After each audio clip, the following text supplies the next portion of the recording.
안녕하세요. 포유 환율연구소입니다. 며칠 전에 어떤 구독자분께서 인버스 투자가 어떻느냐라는 질문이 있어가지고 오늘 앞 시간에 이어 좀 더 인버스 펀드 투자할 때 고려사항 한 6가지 정도를 여러분께 설명드리고자 합니다. 2022년은 지난해와 달리 인버스 펀드에 투자하는 전략도 하나의 재테크 수단이 될 수 있다라는 주제를 가지고 나왔습니다. 우선은 주의할 사항이 이제 가장 핵심인데, 대부분의 기관 투자자들 그리고 개미 투자자들도 주가 상승에 배팅을 하거든요. 이 얘기는 결국은 주가 하락에 배팅하는 것이 위험하다는 얘기이기도 합니다. 그래서 지난해 같은 경우에는 가능한 주가 지수 상승 추세에 있으니까 가능한 인버스 투자를 하면 실패할 확률이 높죠. 실제로 우리 한국의 경우 2021년 3월경에 인버스 투자가 실패한 사람이 많습니다. 미국도 마찬가지고요.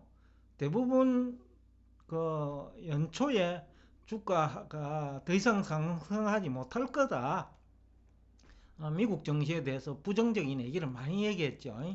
우리 국내에서는 대표적인 분이 이제 김영희 교수분인데, 지난해 봄부터 미국 주식 위험하다고 했기 때문에 안유아 교수님도 그 얘기를 하신 거로 기억이 되는데, 그러니까 그때 인버스 투자한 사람 대부분 실패했어요. 왜 실패했느냐는 결국은 주가 지수 상승 추세 속에서 인버스 투자를 했기 때문에 실패한 것이요. 결국 인버스 투자를 기관 투자자들이 역이용해 버린 거죠. 어떻게 역이용하느냐 하면요, 지수가 어느 정도 하락한 시점에 올리는 전략으로 해버리면 인버스 투자자들이 오히려 대사주야 되거든요. 더군다나 레버리지를 사용하면. 그래서 이제 인버스 투자를 이용하는 주가 상승 전략도 가능하다. 그러면 인버스 투자는 어떤 환경에서 해야 되느냐? 앞에서 이제 올해 1월에 제가 이제 주가 지수 나스닥 기준으로 15 내지 20% 정도 하락할 것 같다. 그럴 때 레버리지 이제 한 2배를 사용하는 거죠. 근데 근거가 확실해야 됩니다. 근거가 확실해야지 그냥 김영희 교수나 안유아 교수처럼 그냥 대충 끝났다가 아니고요. 많은 증빙 자료들이 인버스를 투자해도 될 수 있다는 구체적인 자료들이 많이 나와야 돼요. 원래 연초를 보면 가장 중요한 핵심이 연준이 보유 자산을 매각하겠다라는 얘기였죠. 거기다가 그 시점이 주가 지수 거품 논쟁이 있을 무렵이라는 거죠. 그리고 기준금리 인상을 예고하고 있던 시기, 그러니까 또 향후 성장률이 둔화될 것 같은 시기, 그런 것이 다 복합적으로 일치가 돼야 인버스 투자를 해도 위험이 없습니다. 그래서 이제 오늘 이 주제를 가지고 나왔는데, 며칠 전에 어떤 고객님이 인버스 투자가 어떻겠느냐라는 질문이 있길래 제가 해도 괜찮다, 나스닥 지수를 제가 추천했는데, 나스닥 100을 추천했죠. 그런데 왜 추천했느냐 하면요, 그 이전에 3월 마지막 주에 포유환율연구소에서 1분기 성장률이 기대에 미치지 못할 것 같다, 2월 소비 지출로 보니 대부분의 증권 전문가들은 5% 정도 소비가 증가할 거로 봤는데 0.5%죠. 0.2%도 안 나온다. 결국 절반도 안 나온다라는 거죠. 그 얘기는 뭐냐 하면 전문가들의 예상보다 나쁘다라는 거예요. 근데 전문가들의 예상은 시장에 반영이 돼 있어요. 그런데 전문가들의 예상보다 나쁘면 나중에 그 지표가 그러니까 1분기 성장률이 나오면 충격받거든요. 그래서 제가 나스닥 지수가 특히 성장률이 나쁠 수밖에 없는 거죠. 매출액 증가율이 둔화될 수밖에 없다라는 거죠.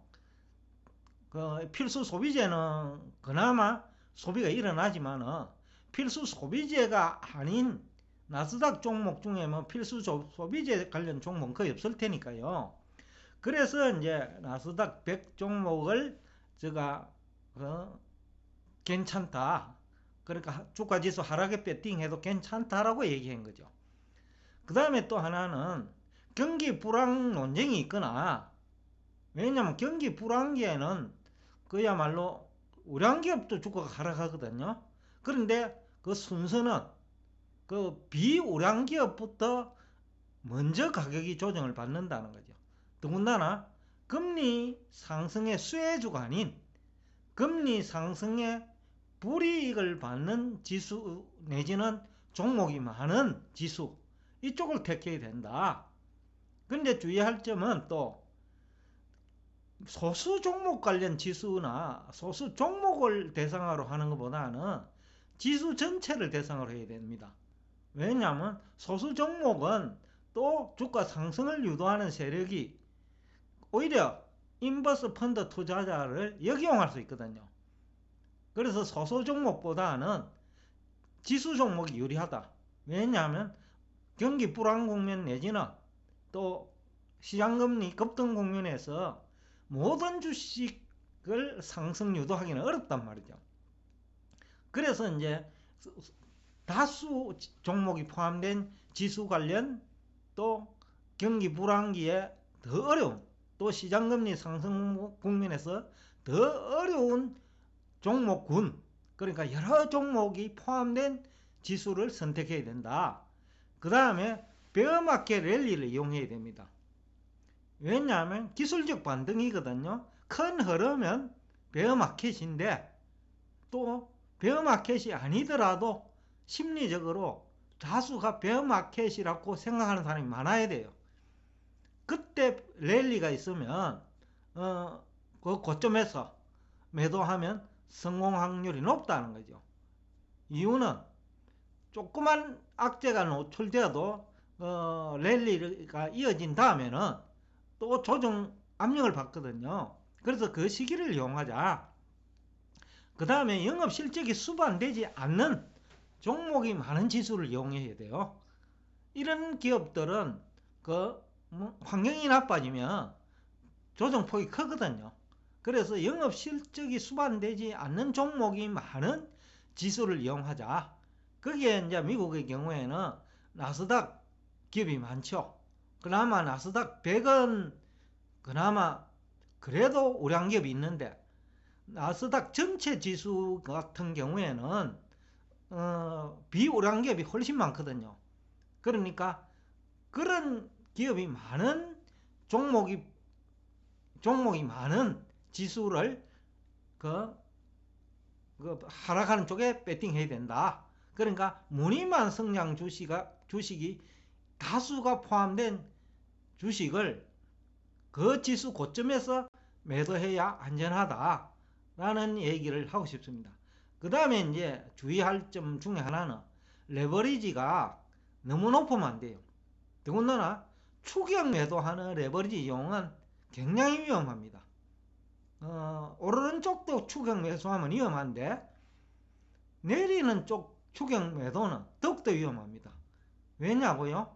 다수는 주가 상승에 베팅하는 거죠.